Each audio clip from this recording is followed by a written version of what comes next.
Oi gente, eu sou a Rô, sejam bem-vindos à minha biblioteca e hoje eu vim conversar um pouquinho com vocês sobre a ressaca literária.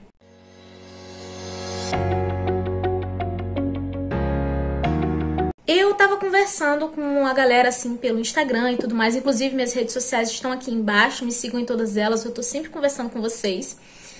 E eu vi que muita gente nesse período tá entrando numa ressaca literária.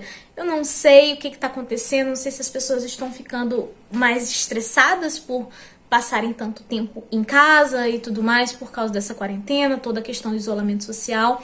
Mas eu vi bastante gente entrando em ressaca e algumas pessoas acabaram me pedindo para eu gravar um vídeo dando dicas de como sair da ressaca. E bem, o que é a ressaca literária, caso você não conheça o nome, né? Eu acredito que todo mundo já passou por alguma ressaca alguma vez na vida. E basicamente é quando você não sente vontade de ler, ou porque sua mente tá presa no livro anterior, porque foi uma história muito maravilhosa, você acha que não vai encontrar uma outra que vai te conquistar tanto quanto ela, ou você leu um livro muito ruim e tá desestimulado, ou você simplesmente está cansado, estressado, sua mente não consegue se concentrar. Então vamos a algumas dicas do que eu normalmente faço quando eu sinto que eu tô entrando na ressaca, porque eu nunca me deixo ficar numa ressaca por completo, né? Porque eu já fico assustada, eu viro, não, vamos nos precaver aqui, que temos que seguir lendo. Então eu vim dar algumas dicas pra vocês do que eu normalmente faço quando eu sinto que isso vai acontecer comigo. E a primeira dica que eu tenho que dar pra vocês é: acompanhe o Booktube. Sério, gente, eu acompanho o Booktuber há anos mesmo, sabe? Eu sempre gostei muito de assistir vídeos e tudo mais. E normalmente nessas épocas de ressaca, o período que eu acabo vendo vídeos atrasados, porque como eu acompanho muitas pessoas, nem sempre eu consigo assistir tudo na semana certinha. E também é uma época boa para conhecer novos booktubers. Então eu sempre tô procurando a galera nova, gente que criou o canal. E é como se eu estivesse tendo contato com os livros, mesmo que eu não esteja lendo. E isso normalmente me empolga e eu sinto a vontade de voltar às leituras. Inclusive, dois tipos de vídeos que funcionam super bem no Booktube pra mim, principalmente nessas épocas. São dois tipos de vídeos que eu gosto muito, mas nesses períodos eu sinto mais necessidade de consumir esse tipo de vídeo, que são os vídeos de resenhas e os vídeos de leituras do mês. Por quê? Os vídeos de leituras do mês é como se eu tivesse, eu pelo menos fico com a sensação, como se eu estivesse vendo alguém conversando comigo sobre o que ela leu e ela vai falando de vários livros, sabe? E isso me estimula. E o de resenhas eu faço normalmente o seguinte, é normalmente aí que eu encontro novos booktubers.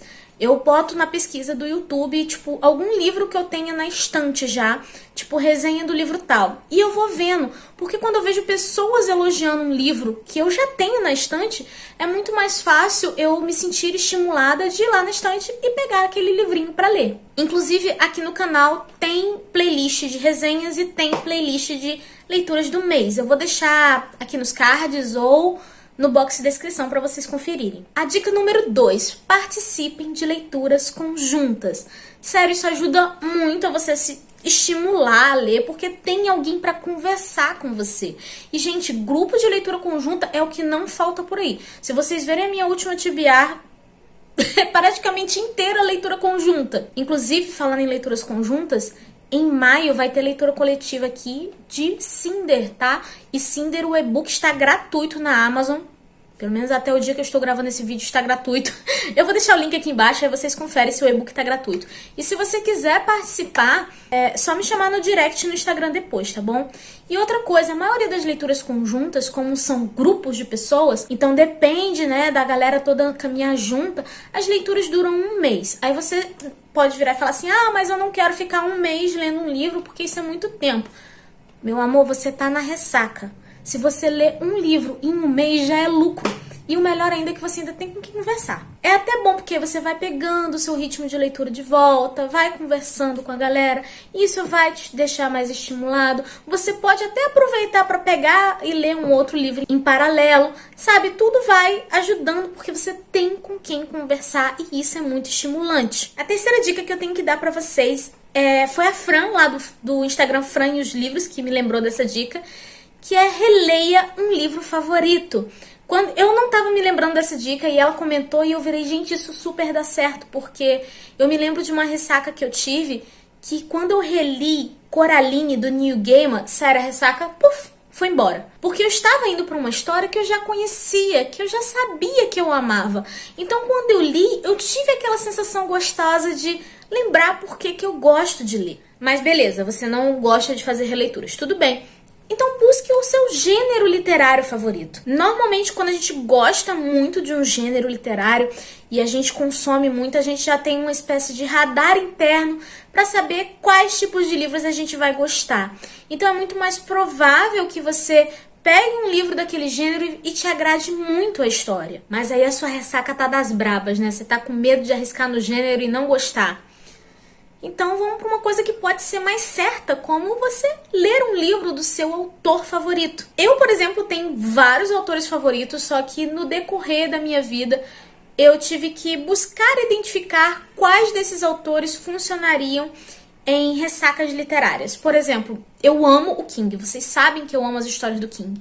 Mas eu sinto que as histórias dele não funcionam muito bem comigo quando eu estou numa ressaca. Mas assim, eu tenho dois autores que são os extremos opostos, digamos assim, mas que funcionam muito bem quando eu tô na ressaca. Se eu pegar qualquer livro da Meg Cabot ou do Rafael Montes, eu sei que eu vou sair da ressaca. A Meg Cabot, ela tem uma escrita muito leve, muito fluida. As histórias são engraçadas, são sempre leituras rápidas. São leituras que eu sei que eu vou ter bons sentimentos. Então é muito agradável e eu consigo ler numa fluidez muito boa. E quando eu termino, eu sempre quero ler qualquer outra coisa, porque eu tô me sentindo estimulada à leitura. E os livros do Rafael Montes, eles são bem mais tensos, eles são mais pesados, sabe? Tem uma carga ali que, nossa, eu nem consigo recomendar o autor para todo mundo, mas os livros dele funcionam muito bem para mim, principalmente quando eu tô em ressaca. Eu já li um livro dele em ressaca, que foi O Vilarejo, e Suicidas eu também tava em ressaca, e nossa, curou na hora, porque eu fiquei completamente louca, surtada lendo, que eu queria saber o que ia acontecer, e foram leituras, assim, incríveis. Incríveis por causa da escrita, da trama e tudo mais, mas assim, acontecem umas coisas bem nojentas e bem horríveis com os personagens, tá? Então, eu nem recomendo pra todo mundo, mas é um tipo de leitura que funciona comigo. São leituras, assim, extremo opostas pra mim, né? Porque a Meg Cabot é a leveza e a fluidez, e o Rafael é o surto e o desespero. Mas funciona, gente, é o que me tira da ressaca. Aí cabe você descobrir que tipo de autores vão poder te tirar desse momento horroroso chamado ressaca literária. Outra coisa que pode ser muito prejudicial para você nos períodos de ressaca literária é quando você olha pro livro e você vê que ele é imenso. E você fica com aquela sensação de que você não vai terminar nunca. Então, gente, busquem livros curtos. Normalmente vão ser leituras que não vão tomar muito seu tempo. Quando você concluir, você vai ter aquele prazer de conclusão, sabe? E isso sempre dá um ânimo na gente. Pelo menos é assim que funciona comigo. Então, eu acredito que possa funcionar com você também. Mas aí, a situação tá tão crítica pro seu lado que você nem tá conseguindo ler um livro curto. Aí, gente, corre para as HQs e mangás. Normalmente são histórias curtas, são histórias fluidas, as imagens, as ilustrações normalmente funcionam muito bem. E se você pegar alguma HQ, por exemplo, que tenha traços muito bonitos, isso acaba servindo de estímulo visual e te animando para continuar a leitura. Eu sou um pouquinho suspeita, porque eu já gosto muito desse tipo de leitura, né? Mas é uma coisa que sempre me anima, então eu acho que pode vir a funcionar com vocês também. Mas aí você não gosta de HQs e mangás. Tudo bem. Leia contos. Contos avulsos na Amazon é o que não falta. Principalmente quem faz uso do Kindle Unlimited. Eu fiz um vídeo no Halloween passado somente indicando livros de contos. Obviamente, como saiu no Halloween, é temático, tá? Mas se você gosta desses gêneros mais, assim, sombrios, né, e tudo mais, eu vou deixar aqui nos cards para vocês conferirem as indicações de livros de contos. Ah, e uma coisa que eu tenho que lembrar vocês. Vou dar um exemplo. Esse livro aqui, que é O Bazar dos Sonhos Ruins, do King, ele tem 18 contos e 2 poesias. Só que olha o tamanho disso. Isso aqui tem umas, sei lá, 500 e poucas páginas. Então, se você for pegar um livro de contos desse tamanho, não comece surtando achando que você tem que concluir o livro. Se você leu um conto, já é uma conclusão de história.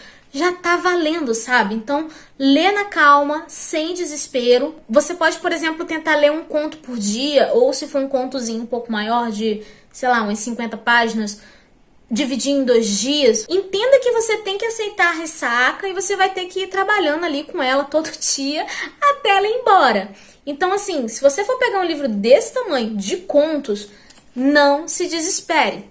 Tente ler um conto por dia. Lê um pouquinho agora, lê um pouquinho depois, mas leia na tranquilidade. Lembre-se sempre que a leitura tem que ser uma atividade prazerosa. Outra coisa que funciona super bem comigo é ler livros que tenham adaptações, seja de filmes ou séries. E essa dica você pode trabalhar aí das 2 formas. Eu, por exemplo, eu não ligo de assistir a adaptação antes de ver o filme. Mas dependendo de como você se sentir quanto a isso, você pode fazer das 2 formas. Ler o livro antes ou assistir a adaptação e depois tentar ler o livro, sabe? Por exemplo, eu tenho aqui em casa esse livro aqui, que é Extraordinário. Eu ainda não li esse livro e eu sei que tem adaptação dele. Inclusive, está disponível no Prime Video. Então, se eu estivesse num momento de ressaca, o que eu poderia fazer? Eu talvez fosse assistir o filme, eu ia consequentemente me empolgar com isso e eu iria querer ler o livro. Sim, eu sou doida, eu vejo o filme antes às vezes, tá? Muitas vezes, por sinal. E normalmente ver o filme não me desestimula de ler o livro. Por isso que aí cabe a você decidir como é que você vai proceder relacionado a essa dica. Mas isso é uma coisa que normalmente funciona muito bem comigo, principalmente quando eu vejo o filme antes, porque eu começo a imaginar normalmente os atores nas situações dos livros. Fica mais fácil e mais fluido pra mim. E claro, se você não gosta de ver a adaptação antes, você pega um livrozinho que esteja na sua estante, que tem adaptação, lê, tenta ler com calma. E quando você concluir, você sabe que a adaptação já vai estar lá disponível te esperando. Inclusive, gente, vocês gostaram da adaptação disso aqui? Eu ainda não vi o filme. Aí eu tô pensando em assistir antes de ler. Não sei como é que vai ser isso aí. Me diz aí nos comentários se você gosta do livro e do filme e como é que tá a situação dessa adaptação, porque eu tô querendo assistir e eu nem tô na ressaca. Mas beleza. Mas aí você fez tudo isso e não tá conseguindo ler da mesma forma. Tudo bem. Nós vamos então pra dica mais drástica, né? Que é simplesmente não leia. Você não é obrigado. A leitura tem que ser algo prazeroso. E você ficar se obrigando a isso quando você não quer fazer, você vai ficar irritado, você vai ficar cansado. Tem a chance muito alta de você pegar um livro que você normalmente, se você não estivesse na ressaca, você provavelmente iria amar e você vai acabar não gostando dele. Vai ser uma atividade horrível pra você, completamente desgastante. Então, assim, não leia, você não é obrigado, você não vai morrer se você ficar um tempinho sem ler. Vai ver uma série, vai ver um filme, vai jogar, vai, sei lá, conversa com seus amigos no Skype, porque nessa quarentena ninguém pode sair, mas, sei lá, conversa com seus amigos. Sério, tente fazer qualquer outra coisa que te dê prazer. Ah, Rô, mas eu tenho um canal no YouTube ou tenho um Instagram literário, eu tenho que ler pra fazer conteúdo. Não, você não tem. Ninguém começou a ser leitor hoje e criou o canal hoje, tem que abastecer o canal ali, entendeu? Você com certeza já vinha lendo antes, você só sentiu vontade de criar um Instagram literário, um blog, um canal ou qualquer outra coisa do tipo, porque você já estava lendo. Sempre vai ter aquele livro que você leu muito tempo antes de ter canal, blog, qualquer outra coisa, e que você ainda não conversou com as pessoas sobre ele. E assim, gente, esquece lançamento, tá? Tipo, leia o que te dá prazer, independente de época que foi lançado. Então você sempre vai ter algum assunto. Gente, leitor sempre tem assunto. A gente sempre já leu alguma coisa. Sempre vai ter uma outra pessoa no mundo que vai querer conversar com você sobre algum livro que você já leu, sei lá, há 5 anos atrás. Sabe? Sempre vai ter alguém. Então isso não é motivo pra você ficar completamente estressado de não estou produzindo conteúdo. Você pode recorrer a tags, bate-papo. Se qualquer pessoa chegar pra você e perguntar qual é o seu livro favorito, você vai conseguir conversar com ela, mesmo que você não tenha lido nada a semana inteira, sabe? Então, assim, é uma coisa que eu vejo muita gente se estressando porque não tá produzindo, porque não tá lendo. Cara, você já leu bastante na sua vida, você vai conseguir conversar sobre outros livros e não necessariamente só daquilo que você leu naquele mês. Então, entenda que você está de ressaca, tire um tempo para você, vá fazer qualquer outra coisa que você goste, que seja prazerosa, descanse a sua mente. Isso é algo que funciona super bem comigo, porque eu fico assim uns 4 dias fazendo qualquer outra coisa e lá no quinto e no sexto eu começo já a bater aquela saudade assim de tipo, saudade de estar folheando um livro, saudade de ler alguma coisa. Então assim, eu volto com a carga toda para ler normalmente depois desse espacinho de tempo que eu dei de descanso para minha mente. Bom, gente, então é isso. Essas são as minhas dicas de como sair da ressaca literária. Normalmente é isso que eu faço para sair ou às vezes nem entrar. Eu sinto que a ressaca tá se aproximando, então eu já tento cortar o mal pela raiz. Confesso também que algumas vezes eu pulo direto para a última dica, né, porque eu não quero ficar me forçando a ler. Eu espero que esse vídeo possa ter ajudado alguém, né, caso você esteja nessa situação. Espero também que vocês tenham gostado desse vídeo, que foi mais assim um bate-papo. Me contem se vocês já utilizam alguma dessas dicas e se funcionou. Ou até mesmo alguma outra dica que eu não tenha falado aqui e funciona pra você. Comenta aqui embaixo, porque aí outras pessoas podem vir, ler e acabar aproveitando essas dicas também. E é isso, eu espero que vocês tenham gostado desse vídeo. Então, por favor, não se esqueçam de deixar um like e de se inscrever no canal se você ainda não é inscrito. E eu vejo vocês no próximo vídeo. Um beijo e tchau!